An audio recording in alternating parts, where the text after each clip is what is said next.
창조의 하나님, 어두운 후에 빛이 오며 바람 분 후에 잔잔하고 소나기 후에 햇빛이 나며 수고한 후에 쉼이 있다는 오늘 우리의 찬송이 우리가 살아가면서 절실히 느끼는 자연의 신비이며 삶의 경험입니다.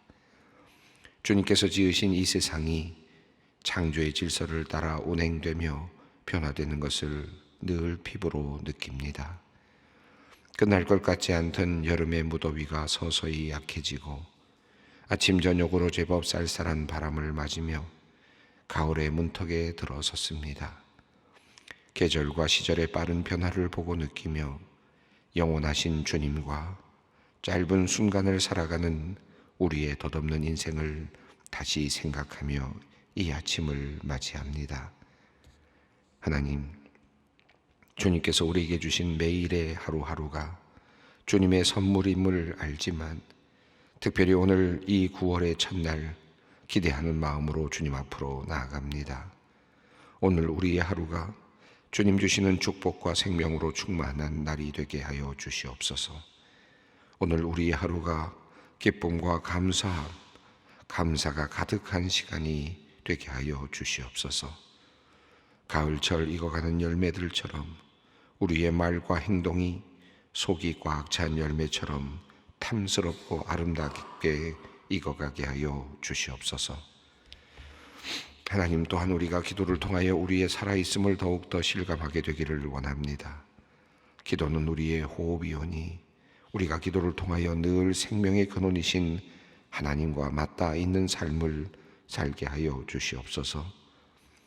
우리가 기도를 할 때 눈을 감지만 도리어 그때 하나님은 영적이고 비밀한 크신 일들을 열어서 보여주십니다. 그러하오니 우리가 눈을 감을 때마다 하나님의 영광 보게 하시고 신비한 일들을 발견하게 하여 주시옵소서. 또한 우리는 기도할 때 우리의 생각과 소원과 바람을 하나님께 기도로 올려드리오나 주님은 우리의 좁은 생각보다 더 크신 하나님이셔서 우리의 기대나 바람보다 더욱 큰 하나님의 역사를 이루어 주시는 것을 믿습니다. 그리하오니 주님, 우리가 기도를 통하여 우리 모두가 변화되고 가정이 변화되며 교회가 변화되며 이 사회와 국가가 변화되는 기적과 역사를 보게 하여 주시옵소서. 하나님, 오늘도 바쁘게 살아가는 소망의 식구들을 위하여 기도합니다. 바쁜 일상과 헤쳐나가야 할 일과로 심신이 지친 이들이 많습니다. 막히는 도로와 사람들로 북적이는 대중교통을 뚫고 학교로, 직장으로, 거래처로 달려가는 우리 소망의 가족들의 발걸음에 오늘도 힘을 더하여 주시옵소서. 일상의 바쁜 와중에도 인생의 가장 중요한 것이 무엇인지 잊지 않도록 지혜를 더딥혀 주시기를 또한 원합니다. 그리하여 우리 모든 성도들이 어떠한 상황 속에서도 평안과 화평을 잃지 않게 하여 주시옵소서. 기업을 이끄는 성도님들이 있습니다. 이들의 어깨 위에 무거운 짐이 있음을 주님은 아십니다. 하나님께서 이들에게 역사적 숙명과 같은 큰 과제를 주셨사오니 이 일을 잘 감당하고 이루도록 견딜 만한 체력과 능력을 허락하여 주시옵소서. 변화무쌍한 세상의 흐름을 잘 읽어내도록 주님께서 미래를 내다보는 시야를 열어주시고 빠르게 바뀌는 새로운 환경에 잘 적응하고 대처할 수 있도록 지혜를 허락하여 주시옵소서. 투자를 하거나 새로운 일을 시작할 때마다 사람을 살리고 생명 살리는 일에 관심을 가지게 하시고 인류의 안녕과 평화를 이루는 일에 마음을 두게 하여 주시옵소서. 수많은 직원들이 직장에서 일하며 삶의 보람을 얻고 살아갈 힘과 용기를 얻습니다. 또한 이 수고로운 노동을 통하여 자녀를 키우고 가정을 돌볼 수 있는 경제적인 힘을 얻습니다. 하나님, 우리 성도님들이 운영하고 이끄는 기업 안에서 함께 먹고 마시는 직원들과 가족들이 늘 안전하고 평화롭게 살도록 기업과 사업을 든든하게 지켜 주시옵소서. 직원들은 기업에 대하여 감사한 마음이 가득하게 하시고 기업은 직원들을 한 사람 한 사람 귀하게 여기며 그들의 복제를 위해 애쓰게 하여 주시옵소서. 그리하여 노사가 하나 되어 기업을 크게 이루고 이 나라와 국민들에게 유익을 끼치게 하여 주시옵소서. 작든 크든 늘 주님 앞에서 기도하며 사업을 이끄는 분들, 가게를 운영하는 성도님들에게도 주님께서 같은 은혜와 축복을 내려 주시옵소서. 새로운 사업을 구상하며 허가 문제, 계약의 문제 등을 놓고 주님께 기도하는 분들에게 주님께서 은혜를 베풀어 주시옵소서. 가장 좋은 길을 열어주시고 순적하게 모든 일들이 진행되도록 도와주시옵소서. 가업의 승계 문제를 놓고 간절히 기도하는 분들도 있습니다. 경영권의 문제, 또 이로 인한 가족 간의 문제, 세금의 문제 등으로 힘겨운 시간을 보내는 분들도 있습니다. 개인의 욕심이 아니라 기업을 살리는 길로, 상생의 길로 나갈 수 있도록 주님께서 지혜를 주시옵소서. 주님, 오늘부터 다시 시작되는 실버 선교회의 사역을 위하여 기도합니다. 오랜만에 다시 만나는 회원들이 반갑고 행복한 시간이 되었으면 좋겠습니다. 먼 곳에서 오시는 분들도 많은데 오고 가는 길을 주님께서 안전하게 지켜주시옵소서. 섬기는 모든 교육자들과 임원들에게도 지혜와 능력을 더하여 주시옵소서. 서로 사랑하며 아끼며 한 학기를 즐겁게 채워가도록 성령님 함께하여 주시옵소서. 미국에서 혹체고 수술을 받는 딸을 위하여 간절히 기도하는 어머니 권사님의 기도에 우리 성도들이 마음을 합하여 함께 기도합니다. 여러 개의 혹을 제거해야 하고 크기가 큰 것도 있어서 염려가 됩니다. 하오나 주님께서 딸을 따뜻하게 살펴주실 줄로 믿습니다. 모자람도 더함도 없이 수술이 모두 온전하게 잘 이루어지게 하시고 악한 세포들이 모두 제거되고 완전히 회복되도록 주님 함께하여 주시옵소서. 이제 말씀 앞으로 나아갑니다. 말씀을 통하여 우리의 삶을 다시 돌아보게 하시고 나의 삶의 기준을 바르게 찾게 하여 주시옵소서. 성령께서 말씀 가운데서 역사하실 것을 믿습니다. 예수 그리스도의 이름으로 기도드리옵나이다. 아멘. 오늘 우리에게 주시는 하나님의 말씀은 역대상 20장 1절로 8절 말씀입니다. 역대상 20장 1절로 8절 말씀 함께 봉독하겠습니다. 해가 바뀌어 왕들이 출전할 때가 되매 요압이 그 군대를 거느리고 나가서 암몬 자손의 땅을 격파하고 들어가 랍바를 에워싸고 다윗은 예루살렘에 그대로 있더니 요압이 랍바를 쳐서 함락시키매 다윗이 그 왕의 머리에서 보석 있는 왕관을 빼앗아 중량을 달아보니 금 한 달란트라. 그들의 왕관을 자기 머리에 쓰니라. 다윗이 또 그 성에서 노략한 물건을 무수히 내오고 그 가운데 백성을 끌어내어 톱과 쇠도끼와 돌서래로 일하게 하니라. 다윗이 암몬 자손의 모든 성읍을 이같이 하고 다윗이 모든 백성과 함께 예루살렘으로 돌아오니라. 이후에 블레셋 사람들과 게셀에서 전쟁할 때에 후사 사람 십부개가 키가 큰 자의 아들 중 10배를 쳐 죽임에 그들이 항복하였더라. 다시 블레셋 사람들과 전쟁할 때에 야일의 아들 엘하나니 가드 사람 골리앗의 아우 라흐미를 죽였는데 이 사람의 창자로는 배틀째 같았더라. 또 가드에서 전쟁할 때에 그곳에 키 큰 한 자 하나는 손과 발의 가락이 6씩 모두 24이 있는데 그도 키가 큰 자의 서생이라. 그가 이스라엘을 능욕함으로 다윗의 형 시므아의 아들 요나단이 그를 죽이니라. 가드의 큰 자의 소생이라도 다윗의 손과 그의 신하의 손에 다 죽었더라. 오늘 본문 말씀은 암몬 자손을 복속시키는 내용과 그리고 블레셋 사람들과의 전투에 관련된 내용이 들어 있습니다. 앞선 본문은 그 암몬의 왕 나하스가 이제 죽게 되고 장례를 치르는 그런 이야기였죠. 그리고 그때 다윗이 이제 그 조문 사절을 보냈지만 그 조문 사절이 수치를 당하고 돌아오게 되었습니다. 그리고 도리어 그들은 전쟁을 준비했습니다.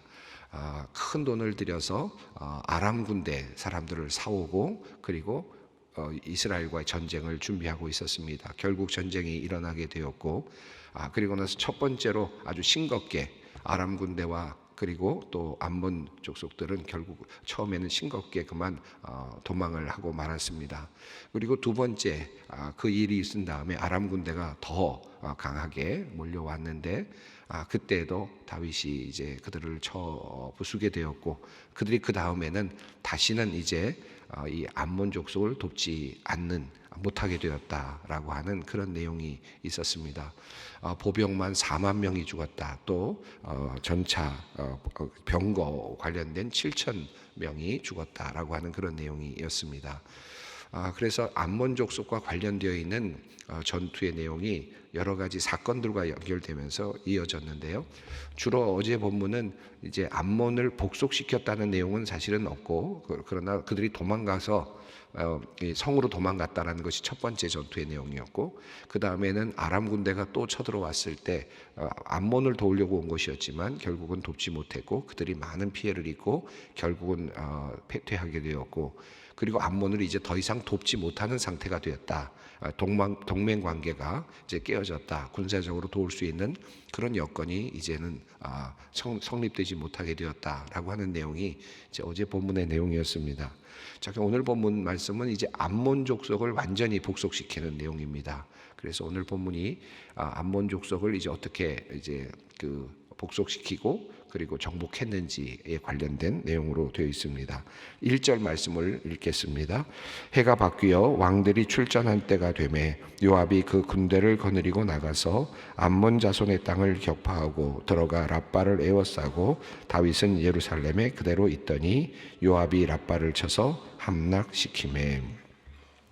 해가 바뀌어서 왕들이 출전할 때가 되었다. 무슨 경기 출전할 것처럼 이렇게 표현은 되어 있지만 실제적으로 이제 그 전쟁의 시기가 되어서 결과적으로 전쟁이 무르익어서 어쩔 수 없는 전쟁의 상태가 되면서 이제 암몬과의 전쟁이 일어나게 된 상황을 설명하고 있습니다.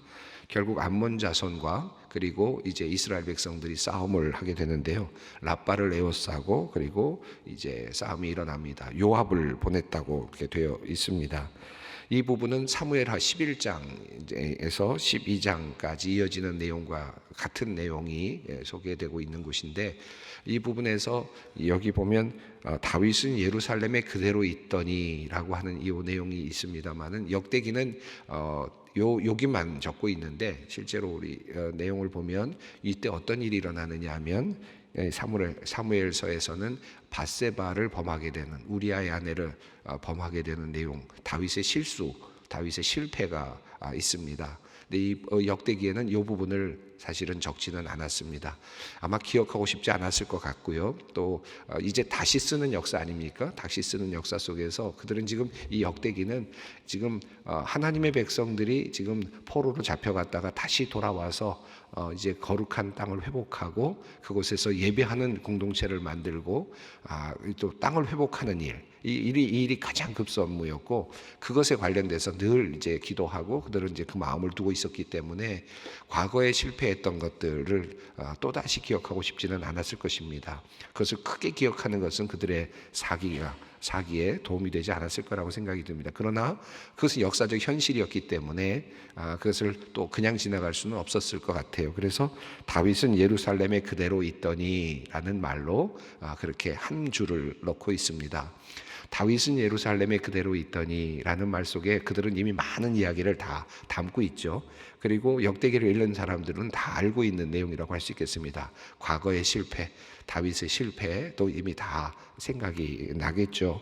자, 다윗은 암몬과의 전쟁에서 큰 전쟁이 일어나고 있었던 그 하나의 이제 완전히 이제 그 복속시켜야 되는 이제 모든 그 주변 국가들을 다 완전히 복속시키고 있는 상황 속에서 이제 암몬, 마지막 거의 남은 암몬 족속과의 전투가 일어나고 있었을 그때 다윗은 나름 교만했고 전쟁에도 나가지 않았고 예루살렘에 머물러 있다가 그만 다윗이 밧세바를 범하는 죄를 짓게 되었습니다. 다윗의 그 중요한 장점이라고 할 수 있는 것은 그가 그렇게 잘못을 하고 즉시 회개하고 돌이키는 것, 전적으로 돌이키는 그런 모습이었지만 그래서 다윗의 왕권이 그래도 굳건하게 세워져 가고 이어져 갔지만, 그러나 다윗 역시 실패했던 경험은 분명히 있었습니다. 굉장히 큰 실패였죠. 간음하지 말지니라 라고 하는 계명도 어겼고, 살인하지 말지니라 라고 하는 하나님의 계명도 어겼으니까 큰 죄를 지었다고 할 수 있겠습니다. 자, 그럼에도 불구하고 다윗은 또다시 하나님의 은총을 입을 수 있었습니다. 그것이, 그 중심에는 회개라고 하는 것이 있었죠.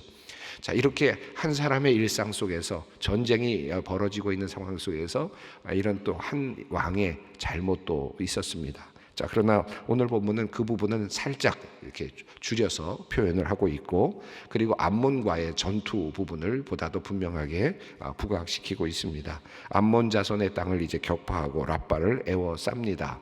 이제 마지막 암몬 자손의 그 모든 이제 명주를 이제 완전히 조이는 그런 상황이 되었습니다. 2절 말씀입니다. 다윗이 그 왕의 머리에서 보석 있는 왕관을 빼앗아 중량을 달아보니 금 1달란트라. 그들의 왕관을 자기 머리에 쓰니라. 다윗이 또 그 성에서 노략한 물건을 무수히 내오고. 그 과거에 바로 앞서 있는 본문을 보면 이 암몬 자손들이 돈을 가지고 은 1000달란트를 보내서 병거들을 사오고 군사들을 사왔다라고 하는 내용이 나왔습니다. 그런 것을 보면 이 암몬 자손들이 굉장히 많은 부를 가지고 있었다 알 수 있는데요. 그러니까 돈을 가지고, 재물을 가지고, 재화를 가지고 군사들을 사올 정도였는데 결국 그것이 실패하고 말았습니다. 그러니 그 땅에 또 얼마나 많은 재화들이 있었겠습니까? 이 부유함들이 있었는데, 이제 다윗은 이 암몬 족속을 복속시키고 이제 그 재화들을 얻게 됩니다.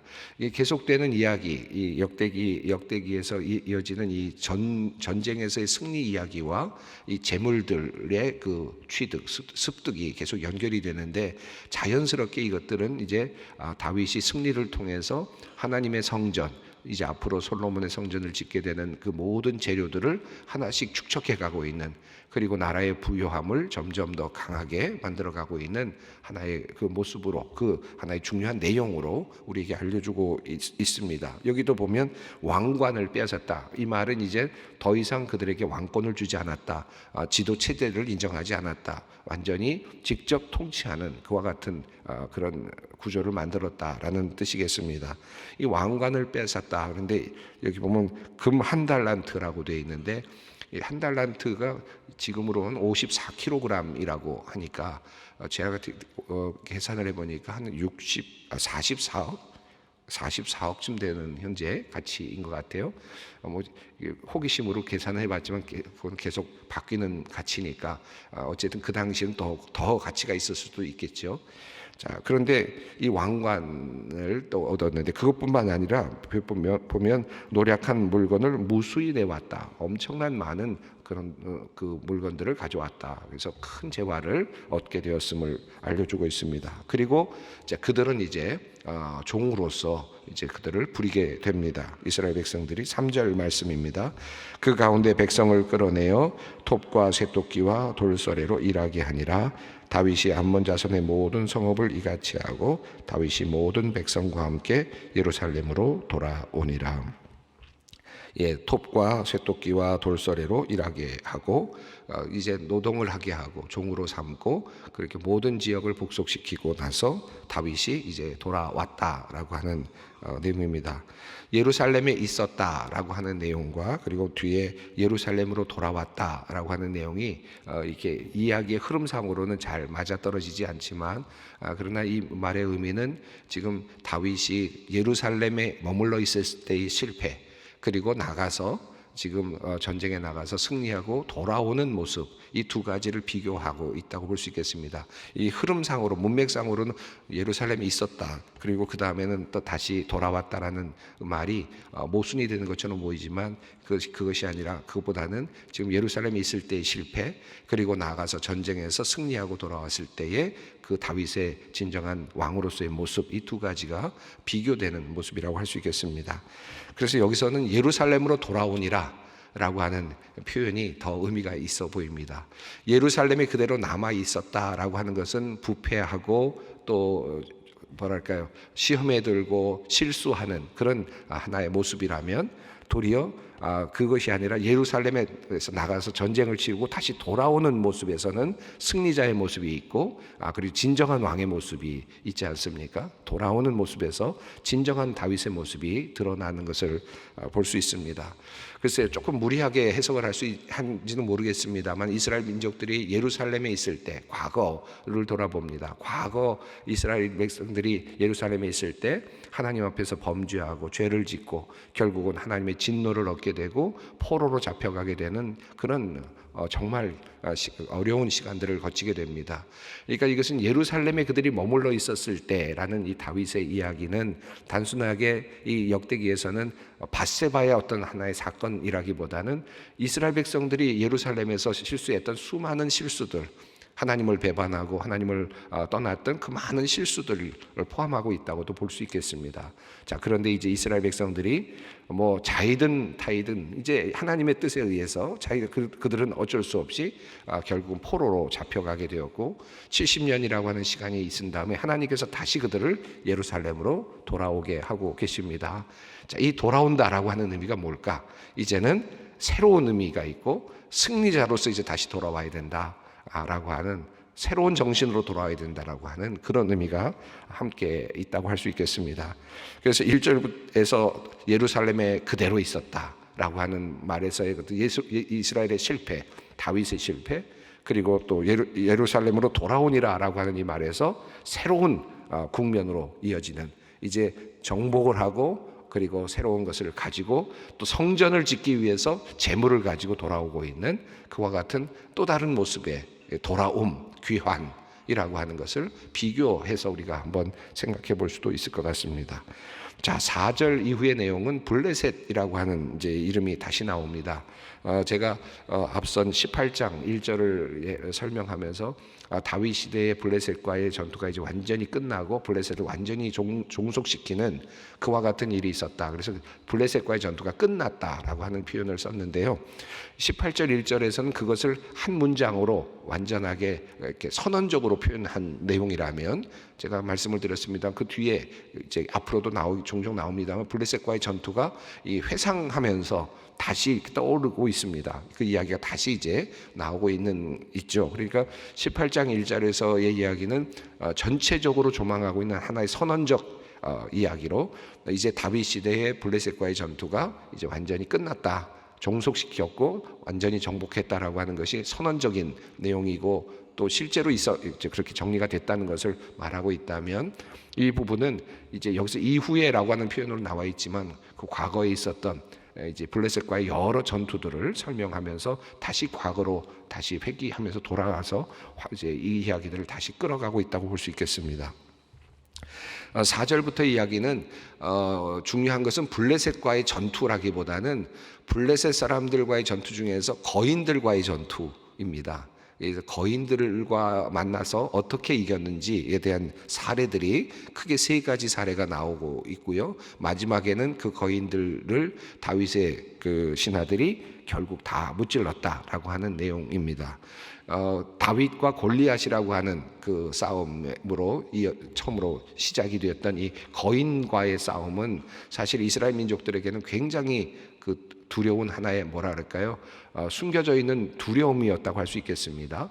이것이 이스라엘 백성들이 출애굽을 한 다음에 가나안 땅으로 들어가려고 했을 때 어떤 일이 일어났습니까? 정탐을 하게 됐는데 12명을 보내서 정탐을 했는데 정탐하고 돌아온 사람들이 다 두려워 떨면서 그곳에 정말 좋은 땅이고 그리고 정말 많은 그 과일이 있고 뭐 풍성한 열매가 있지만 그러나 거기에 안악 자손들이 있다. 거대한 사람들이 있다. 많은 그 큰 그 장사들 같은 사람들이 있어서 도저히 우리가 그들을 이길 수가 없다라는 것이 이스라엘 백성들이 가져와서 정탐꾼들이 얘기했던 주된 내용이었죠. 여호수아와 갈렙만이 그렇지 않다. 하나님이 함께 하시면 가능하다라고 했지만 결국 그들은 그 일을 하지 못했고 광야에서 40년을 견뎌야 되는 일이 있었습니다. 그러니까 이 가나안 땅에 거하고 있는 거대한 사람들이라고 하는 것은 이스라엘 백성들에게는 아주 끊임없이 그들을 괴롭힌 하나의 숨겨져 있는 하나의 열등감과도 같은 그런 것이었다고도 할 수 있을 것 같습니다. 그것을 이겨야 되나 하는. 그런데 다윗과 골리앗의 이야기가 바로 그것을 한번 해결해 주는 하나의 전환점이 됐지 않았습니까? 그래서 다윗이 골리앗을 이기는 그 모습은 굉장히 이스라엘 민족에게는 큰 상징적인 의미가 있습니다. 자, 그런데 다윗이 골리앗을 이겼던 이야기를 넘어서서 그 외에도 많은 그 거인들이 있었고 그들을 무찔렀는데 이제는 다윗이 아니라 다윗의 신하들이 무찔른 이야기입니다. 4절 말씀 읽겠습니다. 이후에 블레셋 사람들과 게셀에서 전쟁할 때 후사 사람 십부게가 키가 큰 자의 아들 중 10배를 쳐 죽임에 그들이 항복하였더라. 자, 여기 보면 그 십부게가 키가 큰 자의 아들 중 10배를 쳐 죽였다. 그래서 거인을 쳐 죽였다라고 하는 내용입니다. 자, 5절도 한번 보겠습니다. 다시 블레셋 사람들과 전쟁할 때에 야일의 아들 엘하난이 가드 사람 골리앗의 아후 라흐미를 죽였는데 이 사람의 창자루는 배틀째 같았더라. 예. 이 내용도 마찬가지인데 이미 골리앗의 아후라는 이 말 자체가 이미 느낌이 오죠. 골리앗이 이미 장대한 사람이었기 때문에 골리앗의 아후 역시 그러했습니다. 라흐미를 또 죽였다. 그의 창자루가 배틀째 같았다라고 이렇게 표현하고 있습니다. 자, 6절 7절을 읽겠습니다. 또 가드에서 전쟁할 때 그곳에 큰 자 하나는 손과 발의 가락이 6씩 모두 24이 있는데 그도 키가 큰 자의 소생이라. 그가 이스라엘을 능욕함으로 다윗의 형 시므아의 아들 요나단이 그를 죽이니라. 손가락도 하나씩 더 있어서 24개, 발가락까지 6개. 지금으로 생각하면은 보면 장애의 한 부분이겠지만, 그러나 그 당시 지금 여기서 표현하고 있는 것은 뭐 키도 크지만 뭐 다른 것도 더 많았다라고 하는 그런 정말 그 상대하기 어려운 존재라는 의미로 이 발가락, 손가락이 더 많은 것까지 표현을 하고 있습니다. 그런데 흥미로운 것은 여기서는 그 사람의 이름조차도 나오지 않습니다. 장대한 사람이지만 이름조차도 나오지 않습니다. 그런데 그것은 다윗의 형 시므아의 아들 요나단이 그를 죽였다. 자, 이렇게 되어서 4절과 5절과 6, 7절은 거대한 거인들을 죽이는 이야기입니다. 블레셋이라는 표현이 나오고 있지만 그보다 더 중요한 것은 이 거인들을 죽인 내용이라고 할 수 있겠습니다. 과거에 있었던 전쟁의 여러 사례들을 다시 가져와서 그 중에서 거인들과의 싸움, 거인들을 죽였던 장수들의 이야기가 소개됩니다. 5절에 나오는 엘하난, 그리고 또 위에 십부게라고 하는 이름이 나오는데요.